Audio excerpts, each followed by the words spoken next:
Welcome everybody. Get our stuff ready.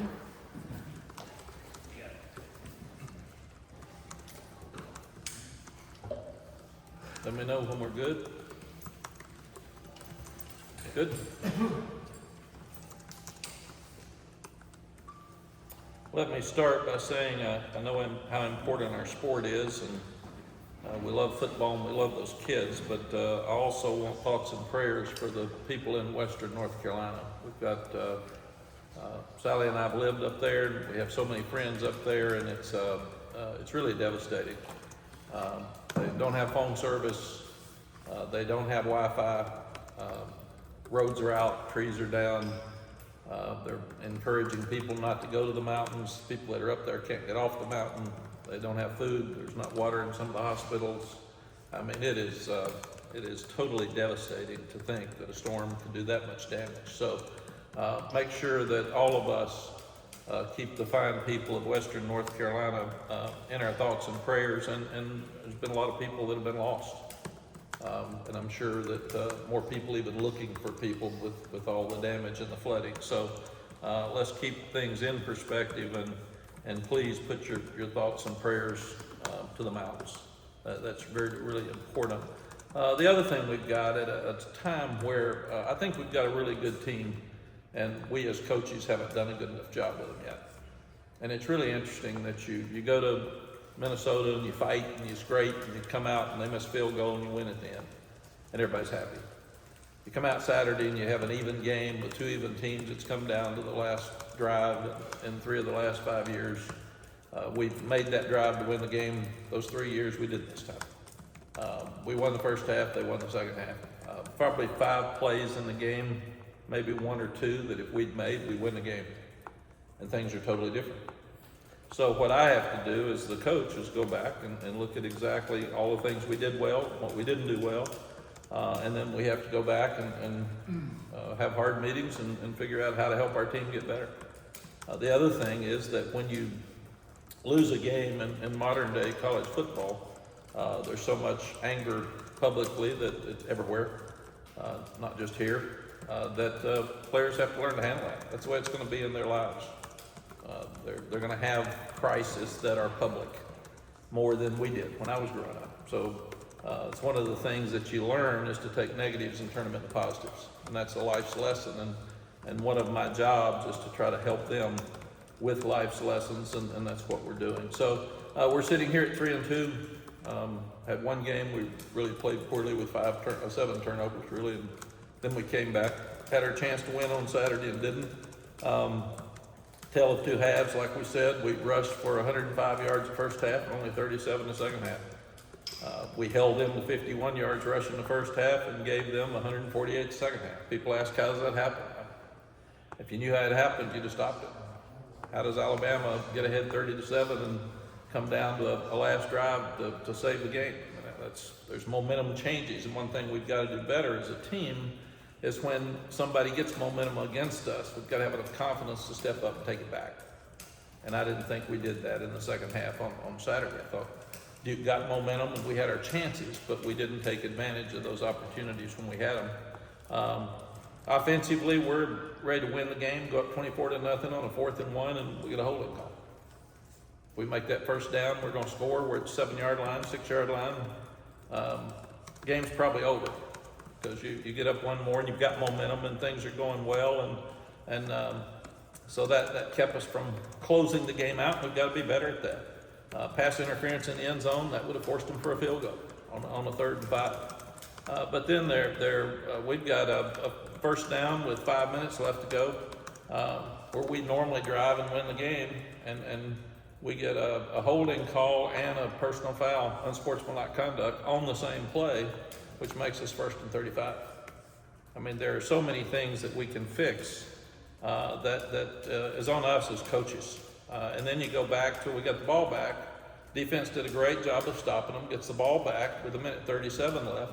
Last year we got the ball back with 40 seconds left, and we were down by 3. We drove, kicked field goal, and won in overtime. I fully thought with 1:37 left we would go ahead and drive down and win the game with a field goal, since it was 21-20 at that time, but obviously we didn't. So we got offensively really good first half, didn't maintain it. Duke brought pressure like James Madison brought pressure, and we didn't handle it well. So one of the things we've got to do is we've got to affect the safeties better, and we've got to play better up front. We got Omarion hit too many times in the backfield, and we got our quarterback hit too many times. So we know we're really inexperienced in the offensive line. People are taking advantage of that right now. We just got to continue to work and play better and try to help them more, because all that happened Saturday was the same thing that happened against JMU. Defensively, held them to 97 yards and no points in the first half. Second half, we didn't tackle well. They had one explosive play at halftime, and they had 11 in the second half. Most of them were because of missed tackles. And again, I thought the defense got frustrated. When things were going great, we played well.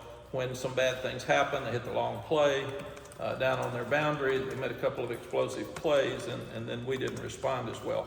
Still held them to 3 of 16 on third downs. So we did a lot of good things. We just didn't do the things that we had to do to win the game. Special teams, we've got to fix the punt problem. I've just had meetings with all the coaches all day yesterday and today to try to fix every problem we've got. We're working on them. We're fully aware of them. Again, we're trying to make the players aware of everything we're doing, and we've got to figure out why this isn't working or that it isn't working and do it better. And that's what you do as a coach. And see what we can do to go back, and we won the first 3 games on special teams. What can we go back and do to affect the game positively through special teams? Coach Narduzzi's done a great job at Pitt. It's his 10th year. They're probably the most complete team we've played. The biggest difference for them is Eli Holstein, their quarterback, transferred in from Alabama. He can run, he can throw. They've got great receivers, not good receivers. They got a receiver transferred from Western Carolina with the offensive coordinator. They've got a running back that transferred from Western Carolina that are both really good players. They've got the 2 great receivers that played against us last year. They're always tough on defense. I'm sure the way Pat moves around blitzes anyway, he'll like what he's seen from us the last 2 weeks and be excited about playing. Julius Peppers will be inducted, or he will have his ceremony this weekend for his induction into the NFL Hall of Fame and the College Football Hall of Fame, which is just unbelievable. So I want all of our fans to come for homecoming and appreciate Julius for all he's not only done for us, but the Panthers and the state. He's been really, really special. And I thought our crowd at Duke was great. Really appreciated the fans and the way they hung in there and fought till the end. Questions? Mack, do you think the criticism your team is facing after 2 games lost is, I guess the word unfair? I mean, that the expectations you guys have on yourselves are so hard because you guys have had back-to-back years of a Heisman-type quarterback, an NFL-caliber quarterback, and now you're on your 3rd quarterback this year? You know, I remember when I first got to Texas, they started showing me all the coaches that were fired in the 1900s. The 1901, there was a fired coach. Then in 3, they fired another, and then in 4. So fans have always been angry at people. It's just more public now. And everybody's got an opinion. And that's okay. We live in a world with opinion. Even reporters. Some are professional. Some want to be tabloid because they're trying to get better jobs. And that gives them more splash. And I got it. I lived in your business. I did that. So the truth is it's all fair because it's what it is. Our team didn't have high expectations before the season. Nobody thought we were very good. And then we beat Minnesota and everybody said, this is better. And then we didn't play great the other 2 games early. And then we finished them good. And then we didn't play well against JMU. And Saturday, it was supposed to be an even game on the road, very much like Minnesota. I thought we played our hearts out and gave everything we had and lost right in the end. If we had driven down and kicked the field goal, the negative people would have still been negative. They're just not as loud. When you lose a game, you give negative people a chance to be really loud. And that's what they do. They become very powerful, and that's okay. And what I've told players is that that's part of your life. That's the life. I didn't live that life as a player. We didn't have internet. We didn't have all ways that people could speak and say their piece, whether they knew anything or not. They don't even have to use their name, so it's different. Doesn't mean it's wrong, it's different. And there's wonderful things with the internet, but there's also some really hurtful things. And I told the guys, don't ever let somebody bother you that you wouldn't ask them for their opinion. It's inevitable. They're going to see a lot of that kind of stuff. So do you have to combat that?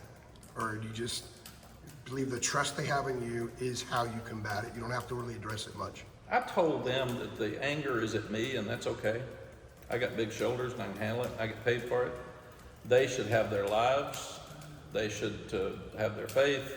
They should have their school, their girlfriends, and they should try really, really hard to grow up and be strong and learn from all the negativity. That's part of life. They're going to have that. It may not be called football in their life. It may be their business. It may be that they're a CEO and their stock's down and people are critical of them. They're going to have criticism their whole life. That's just part of it. So what you do is you handle it and you move on. For the last couple of years, Mack, you guys have had these awesome starts, you know, 9-1 or 6-0 type thing. So, you know, the goals were there. At this point in the year, 2 losses already, 2 tough losses. What's kind of the motivating factor in maybe seeing some of those big picture goals seem maybe a little far away right now? Yeah, it's a great question. The thing I told the team is our teams have started so well and haven't finished well. I think this is one that's struggled some at the start. There's a lot of teams that are we're expected to be a whole lot better than we are that are 3-2 or less. I mean, a lot. So there's a lot of this press conference at other places. Everybody lost is having the same one. It's just the way it is. And that's, when you look at it, it's funny. We live in our little world. I like to look at the whole world, and it's very similar. It doesn't change much. But I've told our team, I think this is one it's going to be built to finish stronger and have a great finish at the end. And that's something we haven't done well. So that's still out there for us. And we're one game into the ACC schedule with playing an undefeated team that's a rival and came down to 1 point. So, and we've got so many things we can fix. The fans that are griping are right. I mean, we got some things we got to fix. So, I mean, I'm like them. I've been working all morning to fix them. Do you think the fact that you have... mentioned the offensive line, you have some problems there, inexperience, that kind of thing. What can you do with the offensive line, especially this week against a team like you said, like the Blues? Yeah, Chip, it's a problem because you've had Blasky hurt, you've had Banfield hurt, so that set back inexperienced players on top of what we had. Even Leftwich has been hurt some. So I think what you do is we have to keep simplifying, because when people start doing so much and you're new and you see so many different looks all the time, you're going to have to be simple to figure it out. And so that's one thing we've got to do. We're like I said, Jacoby's played he started 2 games now in his whole career, and I think he played 59 plays before he came back for us. So he's a rookie, and we had 2 inexperienced quarterbacks, not young quarterbacks, 2 inexperienced quarterbacks that are both very talented in that game Saturday, and both of them playing in probably the most important game of their life because it was a rival game with a tremendous amount of pressure. So I feel like that Jacoby will keep coming, but we've got to help him more. And Blasky looked like he was struggling tonight, like he could barely move sometimes, seemed like too many plays. He is. Playing hurt, I guess. He's so tough, and he's probably trying to play before he should have been back. So it's tough for him. And Banfield was sick. He was throwing up on the sidelines. So there was something wrong, so he didn't play very much. So we're just, you can, I can sit up here and give you 25 reasons why we had problems Saturday, and all of them are excuses. So I'm not going to do that. I've been around too long to do that. Mack, you're talking about the things to fix. I mean, being around you guys in the preseason, it seemed like special teams was a huge emphasis, and the punting problems have come back. Like, did you think you had it fixed in the preseason? I'm assuming you did. And what's going wrong here? And also, are you just going to have to go max protect on the thing? Yeah, well, you go max protection anyway. That's what you do. It's just, and again, if I sit here and tell you exactly what's wrong, then I'm throwing somebody under the bus. and I'm not gonna do that. It's all my fault. We just met for an hour and a half again this morning, and it will get fixed. I thought it was fixed, but it will get fixed, 100%. And really and truly, the Huzzy made an unbelievable play. If they don't grab his face mask, he probably scores, picking the ball up on the goal line. That was so heads up. And our kickoffs, Liam Boyd's out. Have we even said that? Liam Boyd's out he'd be lower body.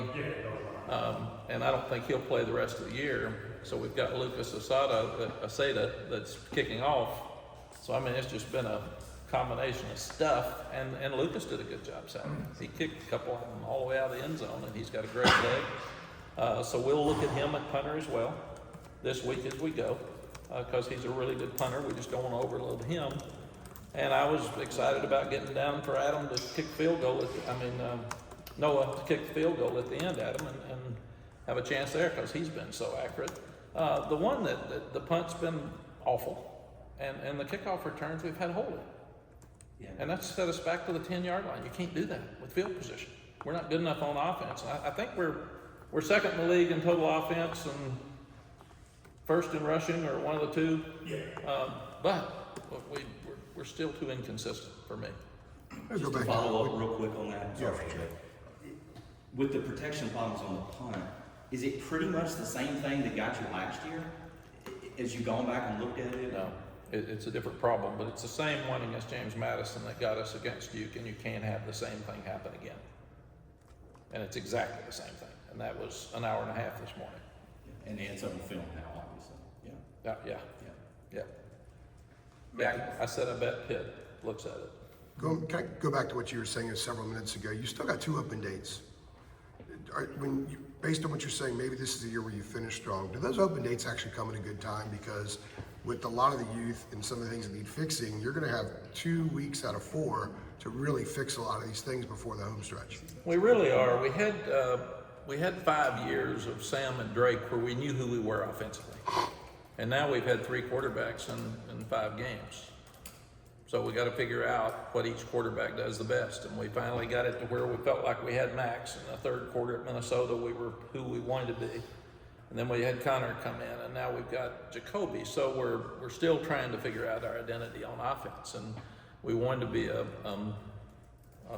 physical run and play action team. Well, you got to be able to throw the ball better. Because people are putting too many in the box, and they're not letting Omarion beat them, and we've got to throw the ball better. And that's just, we've got to do it. We can't talk about it. We've got to do it. Mack, with the personal foul on JJ late in the game, you mentioned how bad that was for the drive.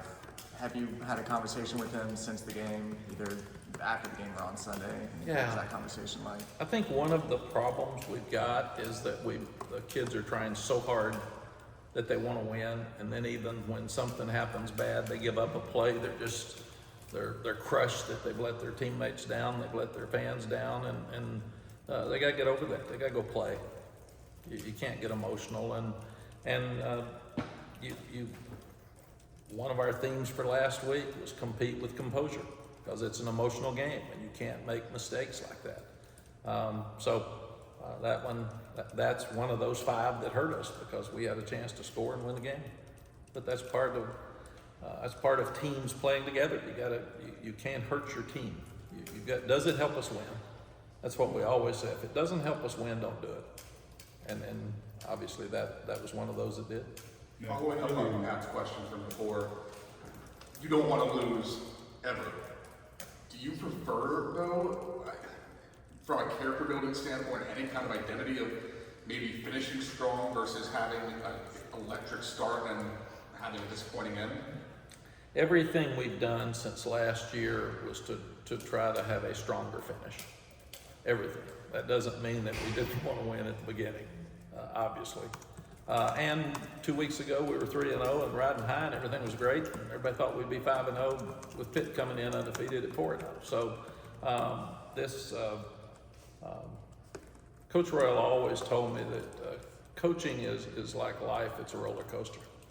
And the highs are too high because you're never as good as you think you are when you're winning, because it's always that 5 or 6 plays that you could have gotten beat. And it's never as bad as it seems when it's really, really low.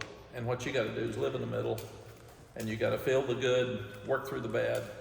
But the best teachable moments are taking negatives and turning them into positives, because all of us are gonna have negatives in our lives.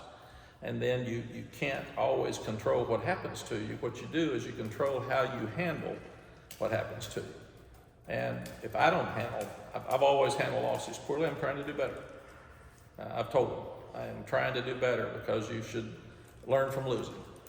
And if you don't learn from losing, then you're not helping yourself improve. And that's my job, to be tough, be strong, be positive, be direct, take the things that are not working and fix them, admit to them, not throw people under the bus, because it's my responsibility, and move forward. Is that what you were telling yourself Saturday night, leaving the field? Maybe, I gotta be better with this loss than I was the last week. Yeah. As you were walking. No question. Trying to mature at 73. Mack, you talked about anger and disappointment. Before you got here, there wasn't any of that, because people didn't care anymore. They didn't come, they didn't care. And so, kind of your fault. You guys have so much excitement here, but don't the fans have a right to be disappointed? Yeah, always if you lose. Here's what I love. We have great fans. Some are better than others. Some are vocal, some are not. Usually the really positive fans don't say anything. They go back to work. The negative fans wait till something happens. They gripe when you're winning. They go crazy when you're losing. That's their voice. Could I finish? Sure. Thank you, Art. So what we've got with, like, Saturday, be mad at me. I'm mad at me. I got it. I don't want to ever lose a game. I've been doing this 47 years. So come to the game to support the kids. They are great kids, and they are trying, and they're college kids. So come and support them. Be mad at me. It's okay. I got it. Be mad at the coaches. I'm mad at them. I'm on them. I'm mad at me. So I've got all that, and I really, none of that bothers me at all. That's what I signed up for this. God, 36 years I've been a head coach. I've been criticized 36 years. So there's nothing anybody can say to me or about me that I haven't heard. Good or bad, I've had it all. And I learned that none of it's important. What's important is I do the best job I can do for the University of North Carolina and for these kids. That's it. But I don't get mad at you all when you write things. That's your life. You have an opinion, even if you're wrong. It's your opinion. The disappointment is for people who have invested in the program, either money, emotionally, season tickets, and so forth. And they've always been that way, except now there are other methods, social media and so forth, to get that out. But I don't see where anything has really changed other than the ability to have it in public so much. But Yeah, I agree. if they're disappointed, it's because they care. Yeah, Right? If No. they didn't care, then Well, it would be like you last time, that Yeah. nobody cared. no, I love the fact that our fans care and they're disappointed. That does not bother me. You are wrong that a lot of the ones that are griping aren't invested. So they don't have Investing season tickets. emotionally. If they can't afford it, Yeah. they're still investing emotionally. No, they are.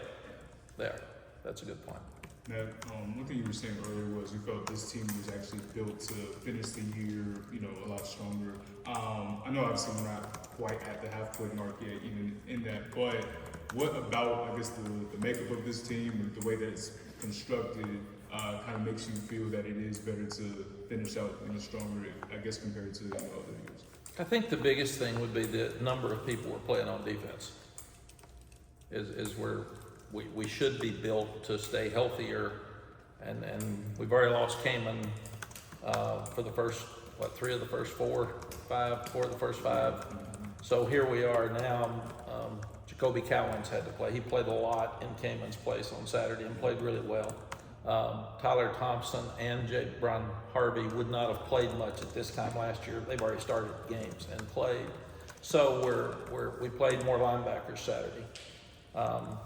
We played 4 corners Saturday. So defensively, where we've been getting out at the end of the year, we're playing a lot more people. So I really hope that will make a difference. We're not able to play enough people in the offensive line. We wanted to, and we've had too many injuries, so that's really set us back. But you're playing 3 tight ends. Lonnie's playing a bunch of receivers. We're going to have to play more running backs. We can't just play Omar in as much as he is. He's going to have to get some help. And Caleb Hood's healthy, so I think we'll start seeing him more. So you've got Caleb Hood and Bullet, Davion Goss, Bullet, excuse me, is his nickname, to play. So, and if Barlow gets back, we've really missed him. We thought he would be a huge factor, and he hadn't played except 5 plays, I think, 6, whatever it was, against Minnesota. Back on the subject of Julius Pepper's recognition, what are your earliest memories of discovering a kid out in Southern Nash that was so talented in so many different ways? Yeah, when I went to see him play, there was this 6'5", 235-pound running back and a bunch of little knots trying to tackle him. It was the most hilarious thing I'd ever seen in my life. It was one of those oh my gosh moments, just watching him and saying, come now, man. And he was a running back. So when he was coming to school, he really loved basketball and was a great basketball player for us as a 6th guy. But he didn't know whether he wanted to play tight end or defensive end because he loved to run and catch. And really, his money was in defensive end and ended up being that way. But he's very quiet. He's very shy. I'm so proud of the man he's become and what he's doing. I turned on TV yesterday and he was banging the drum for the Panthers, and so his personality's come out. I was inducted into the North Carolina Sports Hall of Fame with him, and they thought I'd talk too long and he wouldn't say anything. He did a great job speaking, and I had about 2.5 minutes. So, so we're really proud of him, and proud that he wants to come back. He's wanting to help us with NIL in the fundraising part of it. So he's really special. Can't wait to see him. There's they're working on a little dinner for him on Friday night to honor him before the game on Saturday. So I can't wait to see him. Mack, will this be the first time Cameron has practiced since he got hurt? Yeah, and we haven't gotten a full report yet, so we'll see in the morning. He was running with the trainers yesterday and looked really good. So you hope to happen. Yes. And I don't And mean that's totally on them. Sure. I mean, trainers tell us he can do this in practice, this is limited. And we probably won't know till pregame, very honestly, because they will watch him all week. And if he doesn't practice, well, we can't play, and that's not fair to him or the other players. But if he gets in Wednesday's practice, we have to decide if Thursday's enough because you're not in pads. So we'll just watch it during the week with he and Barlow and see how much the trainers let him do. And I don't mean this disrespectfully at all, but it seems like the timetable grew from what you guys originally expected. I mean, was there any sort of hold up there? Did anything happen to set it back? Like what has taken longer than you expected, I guess? You know, the thing that you learn with your doctors is all of us, Aaron's dealing with it right now with his medical situation. They can give you a timeline, and then it is something, I think they said 3 to 4 weeks when it happened. And we have no input. So nothing's happened. I just don't know that even doctors as smart as they are, when they told me my knee replacement would take this long, it might take longer than that for some and less than others. Aaron doesn't know when he's going to be back to full speed. So full speed, whatever full speed was. So, right, Aaron? And that's from a place of love, because look at me, I'm my knee replacements, but you just can't tell. And that's why when they tell us, when they give us a timeline, some guys beat the timeline, some take longer. I mean, you just never know. And that's why, like, we had one player, and they said, we've got to work him out after practice on this day to see if he's cleared to practice the next day. So we don't even know. And then we'll get that night that he may be, or they may say, we're gonna sleep on it and see how he feels in the morning. We'll check him, and that's at 5:30 in the morning to see whether you can practice. Liam Boyd came in Friday, 2 weeks ago, and said, I've got this issue, I'm not gonna be able to kick in the game. That was Friday. And we don't have any more practice. So we pulled the old freshman in and said, Lucas, man, hey, guess what? You get to kick off tomorrow. Enjoy. So those are the things that people don't understand that you deal with. There's something like that going on all the time. You guys have had a couple of. Finishing strong. Does that make this game even more pivotal? I know there's a lot of season left, but 3 straight losses, at least from a confidence standpoint, would feel difficult, I think, to overcome. Yeah, you know, every game's important. We talk to our players about, and we have to do this in life, you need to be where your feet are. You better worry about today. We don't even know if we've got, we can be gone tomorrow. So we're about today. We're about getting better. We're about what you fix. And don't worry about what happens if somebody doesn't like something that you did. I mean, if we had beaten Duke, the ones that are mad would have still been mad over JMU. So you can't worry about all that. If you start, you better worry about yourself. And I'm responsible for a lot of people. I got to worry about them. I sure can't get overloaded enough to start worrying about everybody else. You guys have had a few games in which there were only a couple of missed tackles. You had, I believe, 20 the other day. Some coaches will never admit to being surprised. Did that surprise you? And what do you attribute that to the other night? Yeah, we met for an hour yesterday on it. I don't know. I think sometimes, I thought it happened at James Madison, and we've got to do better defensively. I thought we got frustrated when they started making a few plays, and then you panic, and we can't do that. We just can't do it. So, but we were definitely surprised and disappointed. Mack, you guys put Jacoby Callums to start the game, like I said, was that more of a situation just wanted to go bigger? Is that kind of why the switch made them? We did. We thought they'd run the ball, and we thought he could do that. There wouldn't be as much opportunities for him to have to drop as the others, and that's why he played so much, and he played well. And he's been basically a third alternating power end.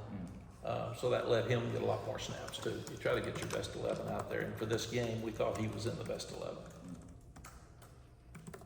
As you've gone back and looked at it, had the clarity of a couple of days, I mean, do you think you simply wore down on defense in terms of trying to stop the run?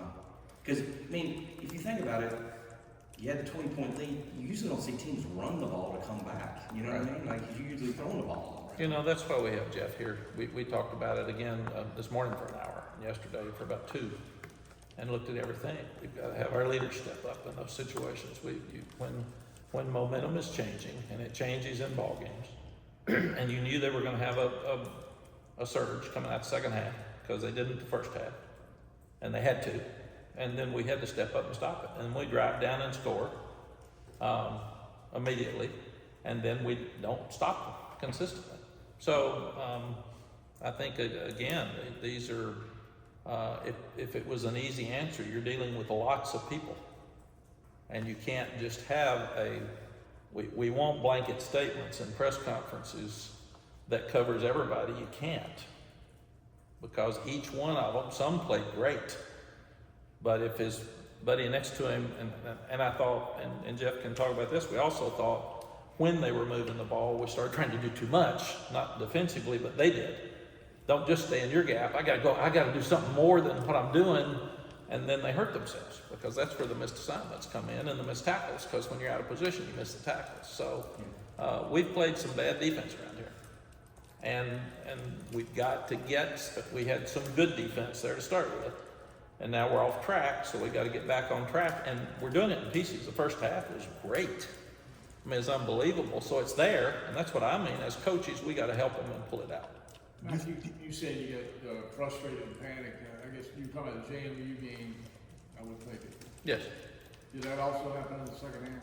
Did you detect that happening? I thought some. Jeff can talk to you, because we talked a long time about this morning. If I give you everything he and Chip are thinking, then why have them?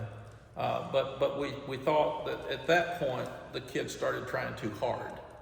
Panic's probably a bad word. They started trying so hard that they got out of their responsibilities in cases and started trying to do too much. And got to fix this, got to stop this, because they want to win so badly. And that's a good thing. We just got to do your job, stay where you are, don't try to do something, don't try to do too much. And then when you try to do too much, then you mess up something else. And every time they have good players, so they make a play, don't think the world's coming to an end. They got scholarship players too, and they're undefeated. I mean, Duke's a good team. They've done a good job. Staying on the frustration, can some of that carry over from JMU when they start to sense that things are going the wrong Yeah. way?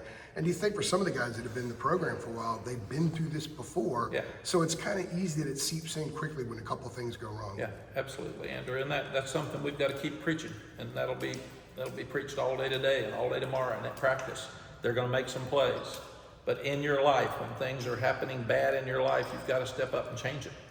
You got to stop it. You got to turn it into a positive, and that's what we've got to do right now. Of the things that are fixable, is that the most difficult thing to fix? I think so, but I think we Has can it fix always it. been that way? Yeah. Oh yeah. Yeah. Most teams lose. I mean, we've been fortunate around here to win in Casey's, and we've won some big games. So, like we said, the expectations are high for me. The expectations are high for these kids too, and that's what I want the fans to do. Keep being positive for the kids. Don't. I mean, if you got anger, throw it at me. Throw it at the assistant coaches. We're all older. We can handle it. But stay off them. Come to the games. Be positive. Your investment's working. These are great kids that are having a wonderful experience at North Carolina. We want to win all the games. I mean, that's the difference. And we're 3-2. So we're not at the end of the world here. We've had a last-minute loss and a really bad loss. So that's what we got. Can you talk about Pitt a little bit before we leave? Yes, Pat's done a great job. He's been there 10 years, and they're always, everybody gets labeled. He's labeled for physical. The thing he's doing different now is they're not just running the ball. They're throwing it all over the place. They hired the young offensive coordinator from Western Carolina, and it's not the same Pitt that we're used to seeing. That quarterback's really good, and he was a transfer from Alabama. He didn't play there last year, and he's a big, tall guy that's very athletic. He can run. I think he's thrown 12 TDs and 2 interceptions. So he, to me, is the difference in their football team. Same on defense, same tough guys. They make it really hard to run. So for us, again, we're going to have to start throwing the ball better for us to be able to compete here at the end. But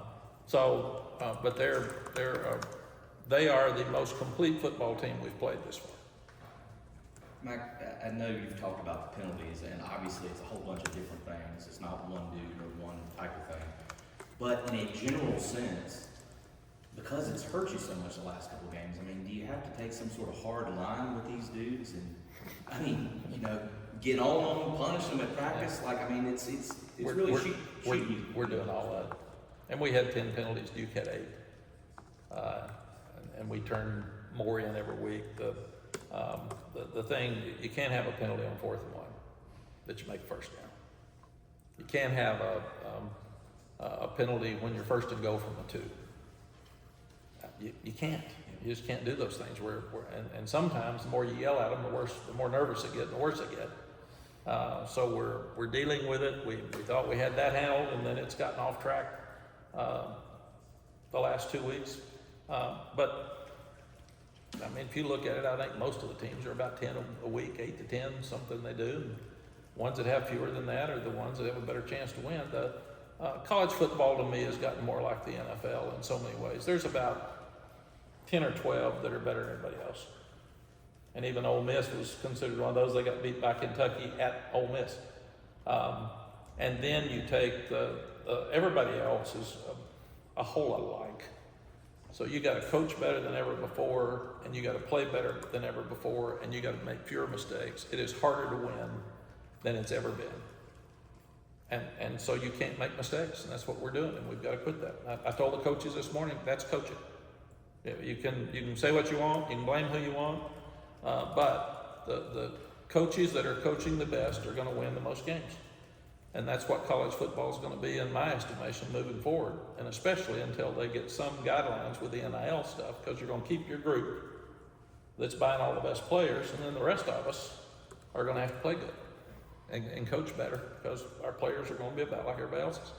Staying on the penalties, I don't want to get you in trouble here, but do you get the sense that the refs are letting the receivers and DBs jostle a little bit more in games this year? So sometimes the flag is thrown when 10 times previously it wasn't thrown the exact same thing, or even it's a lesser infraction. So there's a little inconsistency there for the players to kind of get a gauge how it's being called. Yeah, I would get in trouble. Okay, are they letting them, is it more physical I on think the it routes? seems like they're letting them play more. Okay. That's fair, right? The thing that's happened to me, our officials are wonderful people that have real jobs during the week, and they're officials on Saturday. And the game is going so fast, and there's so many formations, and there's so much shifting and motion. I still think, and I'm not just talking about our game, but I still think if it's a critical call that is missed, that changes the game, it should go upstairs, and they should be able to say, no, that was not a holding call, pick up the flag. I mean, until we do that, we're gonna have human error, and as we see, the emotion of winning and losing is so important. I hate to see an honest person with a human error that's trying to do his best miss a call that changes a game from winning to losing. And I'm not talking about every one of them, but if it is a game changer, then call down and say, no, pick it up, pick up the flag, man, you all missed it. And what's wrong with that? To me, that should happen. All we're trying to do is get the team that plays the best to win the game. And until we do that, we're gonna have human error, and it's not gonna change. Mack, with the offensive line, I know that the inexperience was a concern, remaking pretty much the whole group up there. For lack of a better term, in your opinion, do you think those guys have gotten confused by some of the pressures these teams have brought against them? I mean, sometimes it looks like guys might just be out of place. Yeah. You know what I'm saying? Again, you'd have to take 75 plays. You'd have to look at every one of them. Have there been some mental mistakes in the offensive line? Yes, would be the answer.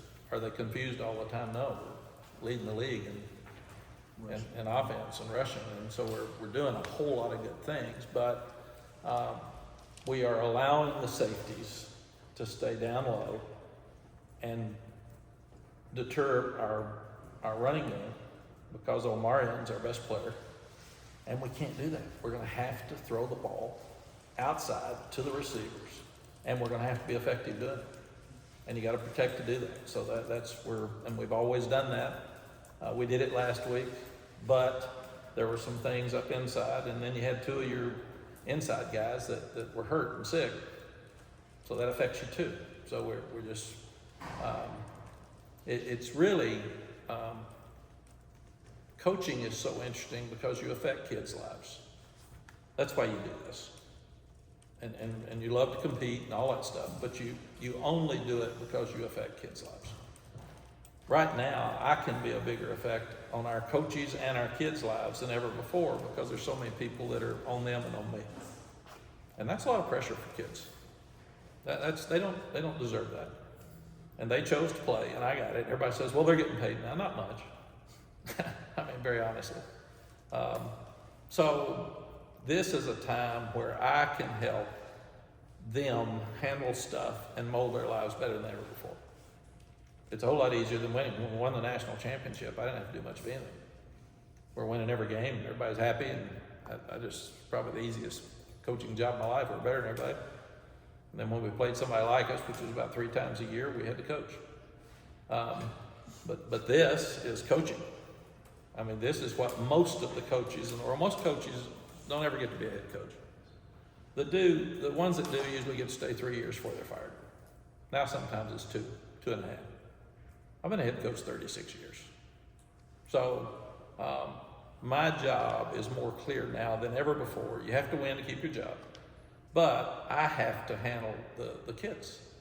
And like coming to this today, I can't explain everything to you.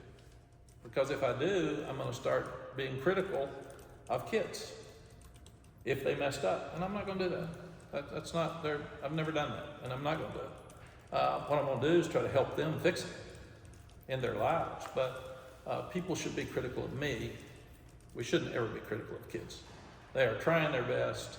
They're working really hard. They work so hard. Oh my gosh, to work that hard and be that disappointed.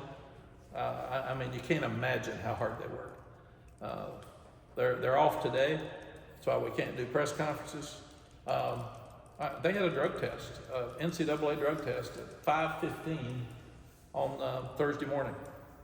5:15. And there 36 of them were chosen at every school by their a number, social security number. And then they're told that night that at 5:15 in the morning you have to have a drug test. So they're up at 5:15 and have to have the test before they can leave, or it's a positive if they don't have the test. Some of them missed practice on Thursday because they weren't through with the test yet. I mean, so these kids have a load now. And then you're a student at the University of North Carolina on top of all that. And then you've got all the real problems in your life that you have. Some of the kids, I didn't realize how devastating the really Tampa through Boone was. I mean, I didn't realize it because I wasn't on my phone, I wasn't looking, I was worried more about Duke. And all of a sudden, when we get a call that we don't know if your house is okay, we can't get to it. There's too many trees down, and I said nobody can get to the house to see if it's still there, and they said no. And then it hit me, and then yesterday, the first thing I said to the team was, if you have parents or family members that are in trouble, let us try to help. We'll call security or safety if you can't get to your parents, because we didn't even think about, I mean, we've got kids from Florida, we got a lot of kids from Georgia, we got kids from the mountains in Asheville. So I didn't even think about that. And that was wrong with me with all this other stuff going on. I first thought should have been their safety. And all of our kids are safe and all their families are safe. So we're okay. It worked out. We checked it all yesterday to make sure, but that's it. So what you do is you go back to work. You look at everything you're talking about. Some of it's real, some of it looks real and it's not. Some of it we can fix, some of it we have to change, we can't fix. We don't have free agency. So I told the coaches, don't blame players. That doesn't work. You got them all here. You've had them since January. So let's pull together, let's get tougher. Let's make sure that we're doing the things that are best for our football program. We got a huge challenge this weekend. Are the negatives out there? Yeah. For every guy in the country lost yesterday, or Saturday. Does it matter? No. Winning's what's important. Taking care of the kids is most important. Teaching them lessons is the second most important thing. And winning's the third, because you don't get keep your job unless you win. That's just the way this stuff hasn't changed. It's just more public. Two questions. One, it's probably a stupid question, but it's kind of insane that they're waking kids up at 5:15 for drug tests on top of everything they do with class and homework and studies and practice. Yeah. I mean, there's no other way that they can do that. I mean, it's a little different. I asked, why don't you have it at 2? And they said that the fluid that you would drink in the morning and the food that you eat would dilute the sample. So that's why they do it. I said, well, why wouldn't you do it on Monday? Instead, they're playing on. And they did it for us at Texas at 5:15. We had practice at 3:30 in the afternoon. At least we have meetings at 6:30. But I said, why wouldn't you do it on Monday? He said, that's their day off. We can't require them to come to press conferences on Monday. We can't require them to come to an NCAA drug test on Monday. So that was the answer I got for them, because the players were asking the same thing. Coach, why do I get up at 4:30 for a? I said, how many times a year, or I guess during the season, does it happen? I think it's one. Just once. Yeah, and everybody does it. Gotcha. Was that your house under the trees? Do you have a house up there? We do still have a house up there. Still there? And we think so. Nobody's been able to see it, no. But again, people like Sally and I that have a house up there, we're gonna be okay. The people that live there, man, that I can't imagine. They can't eat. I don't know what you do. When App State had to cancel a game, I mean, I saw Boone. I saw enough pictures. There wasn't places to stay. There wasn't places to eat. I mean, that's a real issue.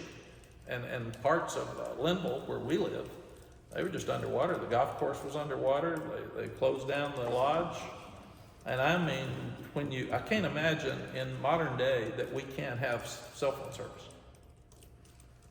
I mean, it's so easy for us to call and get help. And what about the people at the hospital? They said the hospital didn't even have water. So, I mean, we got people sick. And if there's no food and there's no water and there's no electricity, how do you get them somewhere where they're safe? I mean, now these are real problems. And that's what it just hit me. We get so into this, and football is so important in my life. But there's people dealing with a lot worse things than trying to pick up a blitz. All right. Thanks, Coach. Thank you.